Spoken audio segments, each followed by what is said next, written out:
Hi everyone. Welcome to A to Z series of SEBI grade A. इस series में हम English के हर एक अल्फ़ाबेट से सेबी ग्रेड ए एग्जाम के एक एस्पेक्ट को डिस्कस करते हैं। जैसे कि ए से हमने ऑल अबाउट सेबी में पैटर्न और एलिजिबिलिटी को डिस्कस किया। सी से हमने कॉस्टिंग और कंपनीज एक्ट को डिस्कस किया। आज हम डी से डिकोडेड सिलेबस के बारे में जानेंगे। सिलेबस एक ऐसा एस्पेक्ट है आपके एग्जाम का जिसको समझना बहुत ज़रूरी है। अगर सिलेबस समझ आ जाए तो यू नो कि मुझे किस डायरेक्शन में जाना है, कितना पढ़ना है, क्या मेरे लिए इररिलेवेंट है। मोटा मोटा आपको ये पता लग जाता है कि मुझे कैसे अपनी प्रिपरेशन को एफिशिएंटली करना है और इररिलेवेंट चीज़ों को फिल्टर करना है। तो नोटिफिकेशन में बहुत सारी चीज़ें नहीं दी होती हैं या कुछ ऐसी चीज़ें दी होती हैं जिनका पढ़ने का कोई मतलब नहीं होता, तो उसको तो हम देखेंगे ही, बट एक्चुअल में हमें क्या पढ़ना है, क्या हमारा सिलेबस होना चाहिए, क्या सिलेबस के बाहर भी कुछ आता है, ये चीजें हम इस वीडियो में डिस्कस करेंगे। आगे जाने से पहले मैं आपको बताना चाहूंगा कि आपके लिए जीरो कॉस्ट में आप ये डाउनलोड कर सकते हैं सेबी ग्रेड ए की कंप्लीट गाइड बुक, जिसमें आपको सेबी से रिलेटेड बहुत सारी चीजें मिलेंगी। बट तीन इंपॉर्टेंट चीजें जो आपकी प्रिपरेशन में बहुत काम आएंगी वो है पीवाई क्यूज सेबी के, आपको यहाँ पे मिल जाएंगे विद सॉल्यूशंस। ठीक है, डिकोडेड सिलेबस जो मैं आपको यहाँ पे अच्छे से समझाने वाला हूँ वो आपको रिटर्न फॉर्म में यहाँ मिल जाएगा। और तीसरा, रिकमेंडेड सोर्सेज। अगर आप सेल्फ प्रिपरेशन कर रहे हैं तो कौन से सोर्सेज हैं जो आप यूज़ कर सकते हैं हमारी तरफ से जो रिकमेंडेड हैं, वो भी आपको इस गाइड बुक में मिल जाएंगे। तो आज ही इसको डाउनलोड कीजिए और अपनी प्रिपरेशन को एक सही डायरेक्शन दीजिए। और आई थिंक इस गाइड बुक से आपको अच्छी खासी मोटिवेशन भी मिलेगी। इस गाइड बुक को डाउनलोड करने का लिंक वीडियो की डिस्क्रिप्शन में दिया हुआ है, तो वहां से आप प्लीज इसको डाउनलोड कीजिए। अब सेबी का सिलेबस डिस्कस करने से पहले मैं थोड़ा सा पैटर्न के बारे में डिस्कस कर लेता हूं। तो सबसे पहले फेज वन का हम सिलेबस डिस्कस करेंगे। फेज वन में आपके दो पेपर हैं, पेपर वन और पेपर टू। पेपर वन में अगर हम डिस्कस करें तो चार सब्जेक्ट्स आते हैं, चार सेक्शंस लगा लीजिए। जर्नल अवेयरनेस, इंग्लिश, क्वांट और रीजनिंग। तो इन चारों का क्या सिलेबस है, सबसे पहले पेपर वन का डिस्कस करते हैं, फिर हम पेपर टू का डिस्कस करेंगे। अगर हम पेपर वन का क्यूआरई का सिलेबस देखें तो नोटिफिकेशन में कोई भी सिलेबस नहीं दिया हुआ है, वहां पे सिर्फ लिखा हुआ है कि ये आपको करना है। इसका कोई भी सिलेबस नोटिफिकेशन में नहीं दिया हुआ है। तो वो कौन से चैप्टर्स हैं जो आपको क्वांट, रीजनिंग और इंग्लिश में एज अ सिलेबस देखने हैं। अब सिलेबस का मतलब ये नहीं है कि आपको सारे चैप्टर्स करने हैं। देखिए, जो आपका पहला पेपर है उसमें सिर्फ आपको 30 नंबर लाने हैं, तो जरूरी नहीं है कि आप सारा सिलेबस करें, आप इसमें से सेलेक्टिवली पढ़ सकते हैं।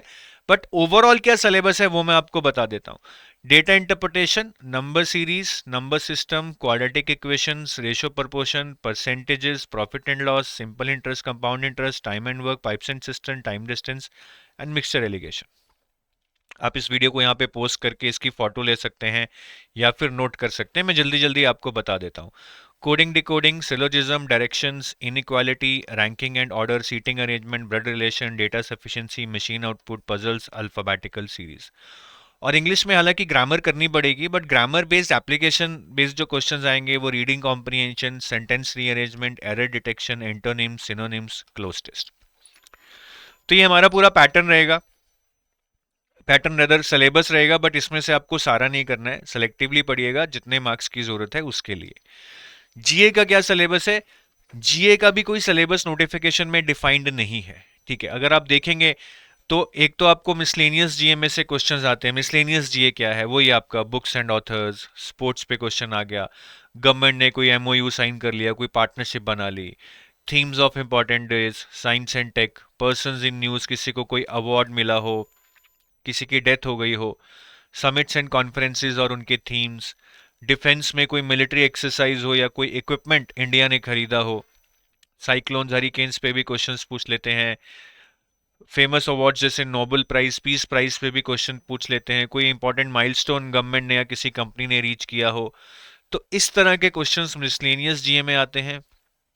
अवार्ड्स, स्पोर्ट्स और किसी भी चीज में फर्स्ट डेवलपमेंट हो, कोई फर्स्ट रेलवे ब्रिज बना हो, फर्स्ट ट्रेन चली हो, फर्स्ट कोई सेंटर ऑफ एक्सलेंस बना हो, कोई भी चीज पहली बार होती है उस पर काफी बार क्वेश्चन पूछा जाता है। फिर फाइनेंस रिलेटेड करंट अफेयर्स, खास करके सेबी, आरबीआई, इरडाई और पीएफआरडीए की कोई रेगुलेशंस है, कोई डेवलपमेंट है, वो पूछ ली जाती है। फिर जो आपका स्टैटिक पार्ट है, जो आपका फेज 1 में पेपर 2 आता है, जिसमें आप फाइनेंस इकोनॉमिक्स वगैरह पढ़ते हो, उनसे कुछ कॉन्सेप्ट्स पूछ लिए जाते हैं स्टॉक मार्केट के ऊपर, म्यूचुअल फंड्स के ऊपर। तो अगर आपने फेज 2, सॉरी पेपर 2 कर रखा है, फेज 2 बोल गया मैं, अगर आपने फेज 1 का पेपर 2 कर रखा है तो ये स्टैटिक क्वेश्चंस भी आप हैंडल कर लेंगे। और कभी कभार कुछ रैंडम क्वेश्चंस आ जाते हैं इंडेक्सेस पे, स्कीम्स पे, रिपोर्ट्स पे, बट वो बहुत ही रेयर होते हैं, ऐसा उनका कोई खास वेटेज नहीं है आज तक का देखा जाए। तो ये 3 एरियाज आपको अच्छे से कर लेने चाहिए, और फर्स्ट मिसलेनियस जीए में ये सारा कुछ आपको पढ़ लेना चाहिए। और जीए 3 मंथ्स का मेरे हिसाब से काफी है, ठीक है।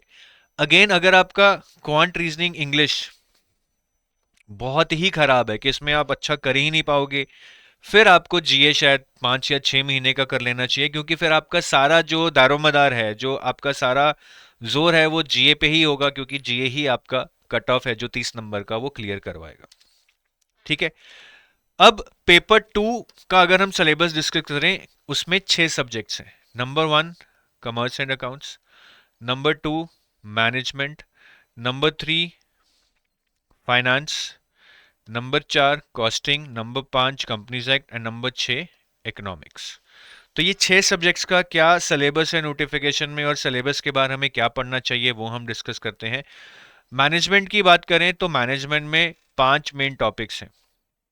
मैनेजमेंट का नेचर एंड स्कोप, जिसमें हम मैनेजमेंट के प्रोसेसेस के बारे में भी पढ़ते हैं, leadership, HRD, motivation, moral and incentives, and communication. ये 5 मेन टॉपिक्स हैं। क्या इसके बाहर भी कुछ पूछा जाता है? नहीं पूछा जाता है, वैसे टॉपिक्स तो मैनेजमेंट में और भी बहुत हैं, बट आई थिंक ये 5 टॉपिक्स अच्छे से कर लो। बट ये समझ लो सिलेबस के लिहाज से कि अगर आप कोई टॉपिक पढ़ रहे हो, जैसे आप एचआरडी पढ़ रहे हो, एचआरडी यूनिट डी यहाँ पे बहुत छोटा दिया हुआ है, concept of HRD and goals of HRD, सिर्फ इतना लिखा है। अगर हम नेट पे सर्च करेंगे concept and goals of HRD, वो तो शायद एक आर्टिकल 3-4 पेज में खत्म कर देगा। बट ऐसा नहीं करना है। एचआरडी एक वाइडर टॉपिक है, जिसमें हम रिक्रूटमेंट एंड सिलेक्शन के बारे में पढ़ते हैं, एम्प्लॉयज़ की ट्रेनिंग और डेवलपमेंट के बारे में पढ़ते हैं, करियर प्लानिंग, अप्रेजल्स, काउंसलिंग, इन सब के बारे में हम पढ़ते हैं। तो सिर्फ जो सिलेबस में दिया है वो लाइन टू लाइन नहीं करना है, उसको एक्स्ट्रापोलेट करना है, थोड़ा बाहर भी जाना है। अब जैसे मैं आपको बता रहा था कि करियर प्लानिंग इंपॉर्टेंट है, तो ये क्वेश्चन आया हुआ है आपका करियर पाथ मैनेजमेंट पे, सेबी का ही ये क्वेश्चन है जो आया हुआ है। ठीक है। तो कई लोग ना काफी चिपक जाते हैं सिलेबस से कि बस यही जो सिलेबस में है वही करना है। That should be your first priority दो, बट यहाँ पे सिलेबस सिर्फ इंडिकेटिव है, एग्जॉस्टिव नहीं होता है। कॉस्टिंग की बात करते हैं। कॉस्टिंग में उन्होंने आपका सिलेबस बेसिकली 4 यूनिट्स में बांटा है। Overview of cost and management accounting, जिसमें हम डिफरेंट टाइप्स ऑफ कॉस्ट के बारे में पढ़ते हैं, कॉस्टिंग क्या है उसके बारे में पढ़ते हैं, कॉस्ट अकाउंटिंग, कॉस्ट अकाउंटेंसी में क्या फ़र्क है, ये सारी चीज़ें हम पढ़ते हैं। सेकेंड चैप्टर हमारा मेथड्स ऑफ कॉस्टिंग है, जिसमें हम unit costing, job costing, batch costing, contract costing, process costing and service costing के बारे में पढ़ते हैं। तीसरा चैप्टर हमारा कॉस्ट कंट्रोल के ऊपर है, जहां पे हम स्टैंडर्ड कॉस्टिंग, मार्जिनल कॉस्टिंग और बजटिंग के ऊपर पढ़ते हैं। और चौथा चैप्टर हमारा लीन सिस्टम इनोवेशन पे है, जहां पे हम नई नई टेक्निक्स के बारे में पढ़ते हैं कि जैसे मैं क्या यूज कर सकता हूं जिससे मेरी वेस्ट कम हो जाए, जिससे मेरी आउटपुट बढ़ जाए, जिससे मेरा डिफेक्ट्स हैं वो कम हो जाएं। तो ये सारी चीजें हम लीन सिस्टम एंड इनोवेशन में पढ़ते हैं। अब ये हमारे मेन चैप्टर्स हैं। क्या सिलेबस के बाहर भी कुछ आता है? क्या सिलेबस के बाहर भी कुछ आता है? बिल्कुल आता है जी।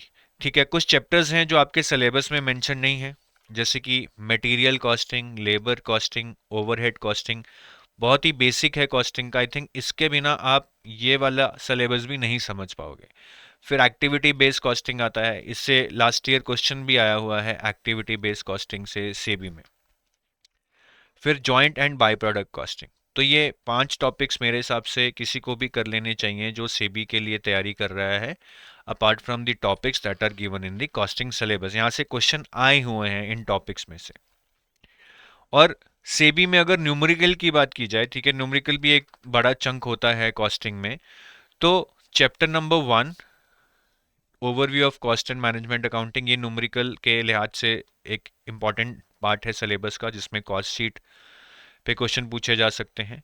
फिर कॉस्ट कंट्रोल में मार्जिनल कॉस्टिंग पे क्वेश्चन पूछे जा सकते हैं, जिसमें PV ratio, break even point and cost volume profit analysis पे पूछा जा सकता है।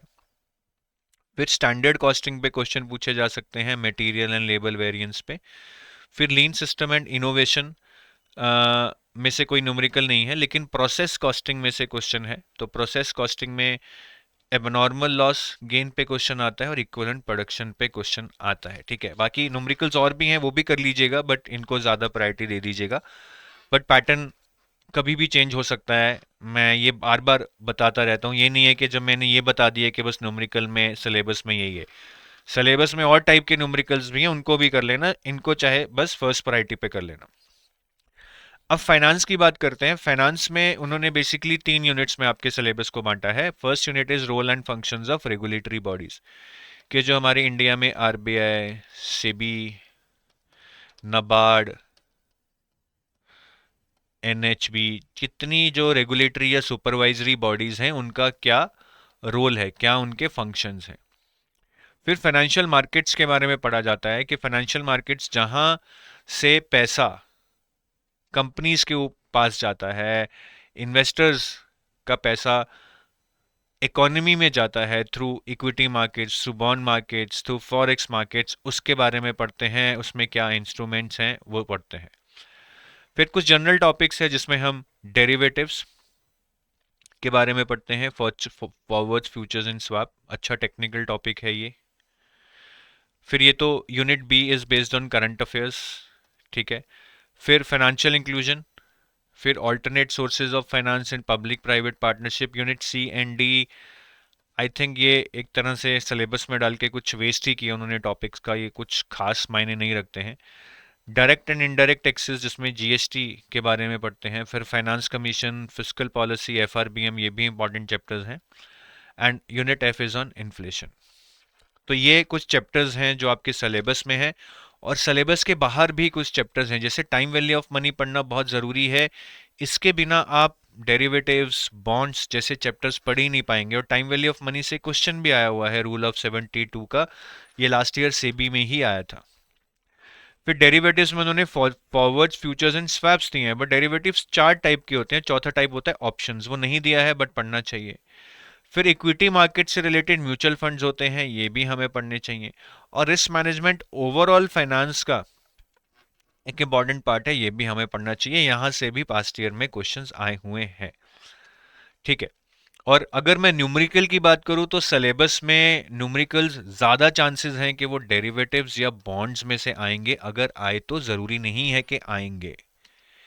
कंपनी लॉ का सिलेबस, अब company law is very big, but they have given you some specific chapters that you need to do. Chapter 3, Chapter 4, Chapter 8, Chapter 10 and Chapter 11, 12 and 27. अब इन chapters के अलावा भी कुछ करना है, रिक्वायर्ड नहीं है, बट अगर अच्छा खासा टाइम है, तैयारी हो चुकी है, तो चैप्टर 1 जहाँ पे कंपनीज एक्ट के बेसिक्स बताए हैं और कुछ डेफिनेशंस बताई हैं, ये आप कर सकते हो। And chapter 9 which is on accounts of company, ये आप कर सकते हो, बट ये ज़रूरी नहीं है। ओनली अगर आपके पास एम्पल टाइम है तभी ये करने चाहिए। अब जो ये चैप्टर्स हैं, ये कंपनी लॉ के चैप्टर नंबर्स हैं। जैसे चैप्टर 3 आपका prospect and allotment of shares है। चैप्टर 4 आपका शेयर कैपिटल एंड डिबेंचर्स है। चैप्टर 8 आपका declaration and payment of dividend है। चैप्टर 10 आपका ऑडिट एंड ऑडिटर्स के ऊपर है। ठीक है। चैप्टर 11 आपका अपॉइंटमेंट एंड क्वालिफिकेशन ऑफ।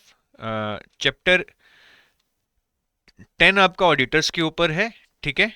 और चैप्टर 11 आपका डायरेक्टर्स के ऊपर है, appointment and qualification of directors. Chapter 12 आपका meeting of board of directors के ऊपर है। ठीक है, कि बोर्ड ऑफ डायरेक्टर्स की मीटिंग के क्या क्या रूल्स हैं, कोरम क्या होता है, ये सब कुछ हम पढ़ते हैं। And chapter 27 is on NCLT and NCLAT. तो ये आपका पूरा सिलेबस है, इसके बाहर ज़्यादा नहीं पढ़ना है। ये 2 चैप्टर्स अगर आप पढ़ना चाहें तो आप पढ़ लीजिएगा, बट बहुत बहुत लास्ट प्रायोरिटी पे जाके इनको पढ़ना है। इकोनॉमिक्स के सिलेबस को 2 मॉड्यूल्स में बांटा गया है, unit A, unit B.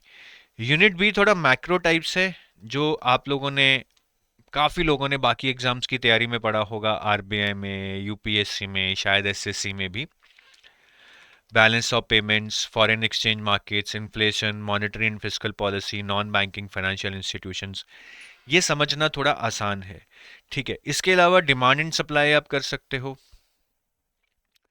Inflation, Phillips curve, business cycles, ये भी आसान क्वेश्चन है।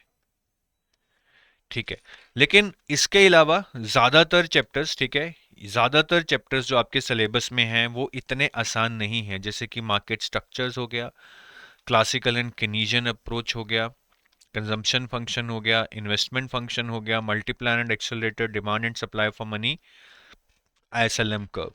तो ये थोड़े टफ चैप्टर्स हैं, ग्राफ बेस्ड चैप्टर्स हैं, थोड़ा माइक्रो इकोनॉमिक्स इसमें आ जाता है।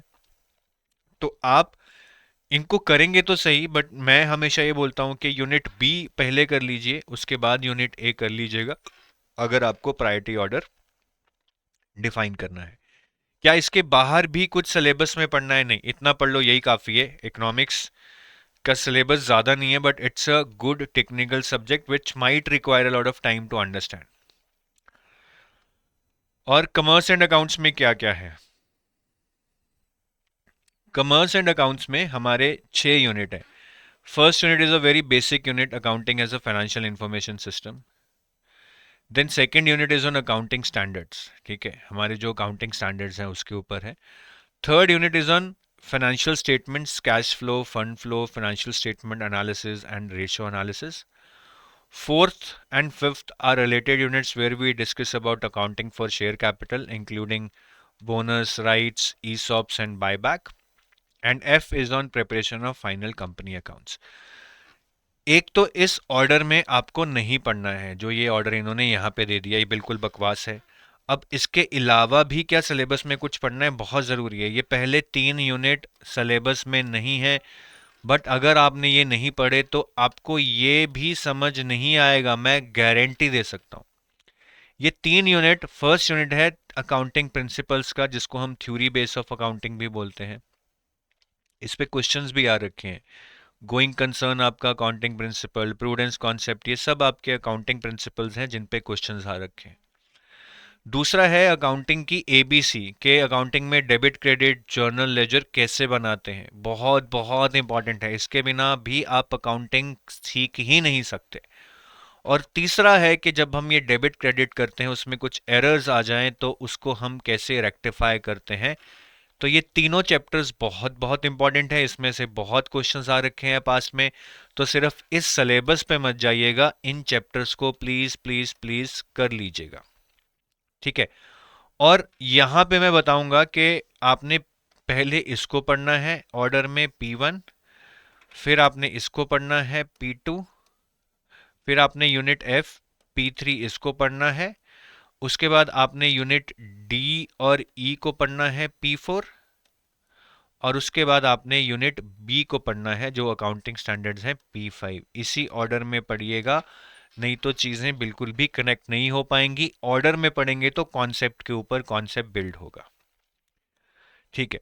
तो अब फेज 2 की बारी आती है। फेज 2 में आपके 2 पेपर हैं, पेपर 1 जो कि डिस्क्रिप्टिव टेस्ट है इंग्लिश का, और पेपर 2 वही 6 subjects, commerce and accounts number 1, management number 2, finance number 3, costing number 4, companies act number 5 and economics number 6। वो 6 सेम सब्जेक्ट जो हमने फेज 1 में डिस्कस किए हैं, वही 6 सब्जेक्ट्स आपके फेज 2 पेपर 2 में भी आते हैं। दो so same paper which was there in phase 1 with the same syllabus gets repeated in phase 2। तो हम इसका अभी कुछ भी नहीं डिस्कस करेंगे, सेम ही सिलेबस है जो हमने पहले डिस्कस किया है। पेपर 1 में जो इंग्लिश है डिस्क्रिप्टिव टेस्ट, उसमें क्या आता है? उसमें 3 चीजें आते हैं, एसे, प्रेसी एंड कॉम्प्रिहेंशन। इसमें आई थिंक 30 नंबर का एसे आएगी, 30 की प्रेसी आएगी और 40 का कॉम्प्रिहेंशन आएगा। तो प्रेसी और कॉम्प्रिहेंशन तो किसी भी टॉपिक पे आ सकते हैं, यू कैन नॉट जज के क्या आएगा।